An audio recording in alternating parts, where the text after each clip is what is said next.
how could you say that the Scythians were or are Indian origin peoples? And who are the descendants of the great Kushans in the modern days? Yes, I have said, I mean, many people ask me from time to time in the comments, I mean, how can you say that the Scythians were Indian origin people? And they even say the same about the Kushans. How can you say the Kushans were Indian origin people? They were Huns or they were whatever, Turks or whatever. So this is the problem with the Indian education system. They put all kinds of misinformation into people's heads, and as you grow up learning all this, you believe in these things strongly. And when you are presented with the real facts, you oppose that vigorously. So here's why I say that the Scythians are Indian origin people. Let's look at the hard evidence. Lots of Scythian burials have been found throughout Central Asia, north of the Himalayas, even in parts of Eastern Europe, etc. The Scythians are they basically lived across the entire length and breadth of Eurasia, from Eastern Europe, which is Ukraine, etc., all the way into the so-called region of Xinjiang in present-day China. So this was the entire expanse of what was once known as Scythia, right? So there are lots of burials that have been found by archaeologists, Scythian burials, and these are found in the frozen steppes and all that of Eurasia, and therefore the bodies are very well preserved, and they have been able to extract DNA out of these ancient Scythian burials and analyze the DNA and all that.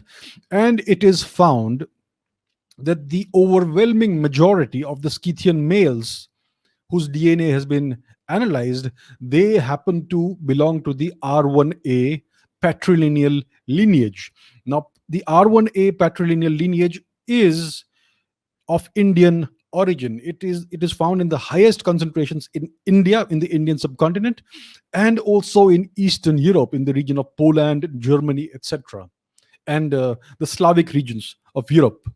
But the homeland, the place, the geographical area where it has the highest diversity, R1A, is India, right? And very soon, all of this is going to be scientifically published, and it will be beyond any doubt. As of today, many geneticists still try to dispute the fact that R1A is of Indian origin, but in a couple of years, it is all going to be set to rest. Okay, so the R1A patrilineal genetic lineage, the R1A haplogroup, is of Indian origin, and the overwhelming majority of the male Scythian burials that we find belong to this R1A patrilineal lineage. I think about 9 out of 10 are of this lineage, right? So it is very clear that these Scythians were very closely related to the Indian populations.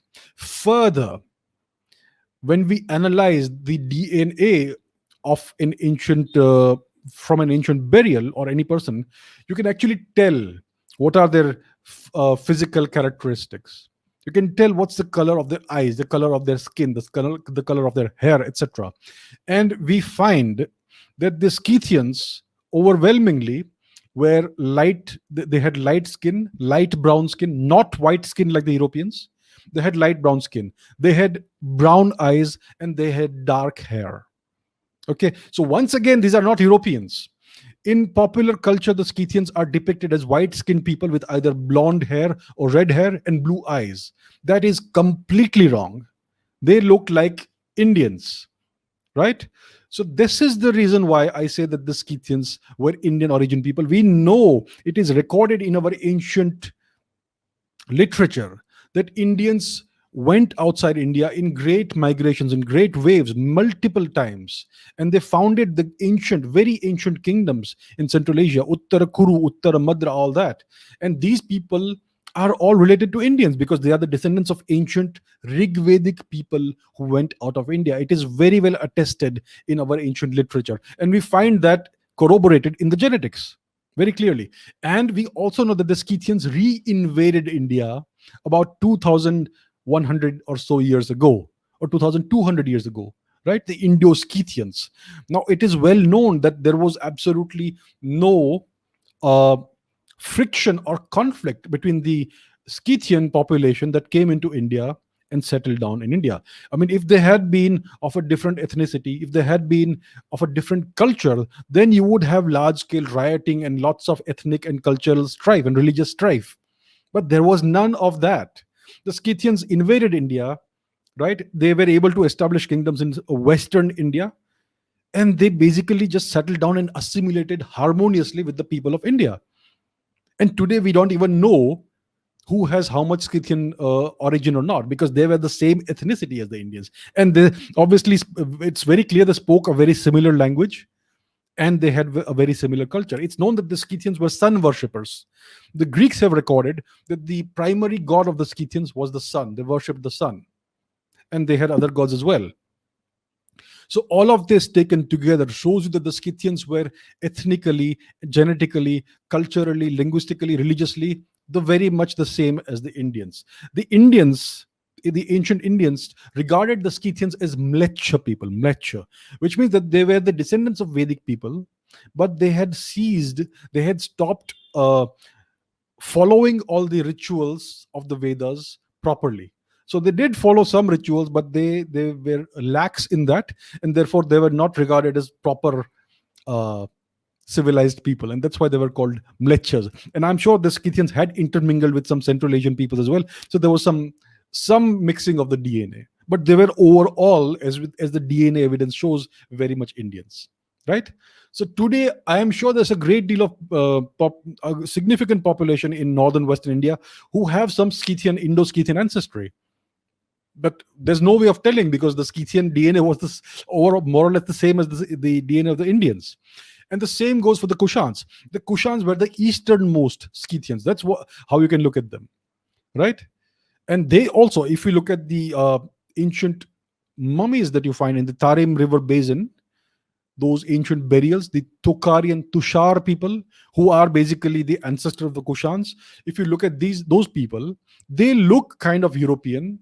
They have fair skin. Many of them have either blonde or red hair, and yet their DNA is overwhelmingly R1A. And if you look at their culture and all, we find swastikas and various um, Indian religious symbology and all that. And if you look at the language of the Tokharians, it is, if you see the script, you know how it was arranged. It was arranged as ka kha ga ga na, that way. So it was very much Indian. The culture, the language, and even the genetics was very much Indian. You find people in northern India, in Kashmir, in the Chitral region, which is now Pakistan, etc. People who have blonde hair and red hair and all that, people who have blue eyes, but they are very much Indian. So the Indian genetic spectrum is very diverse. And these Kushans were part of that same genetic continuum and cultural continuum and civilizational continuum. So when the Kushans invaded India, they also were able to assimilate very harmoniously into the Indian population. Today, we don't even know who has Kushan ancestry, who doesn't have Kushan ancestry, because once again, their genetics were very much the same as those of the rest of the Indian population. So it's very likely that many people in northern India and western India, from Kashmir to Punjab to Haryana to western UP to Rajasthan to Gujarat, etc., and Sindh and all that, many of these people would have some Scythian ancestry, some Kushan ancestry, and yet they all look like the rest of us, right? So that, I hope, explains why I say that the Scythians and Kushans were of Indian origin.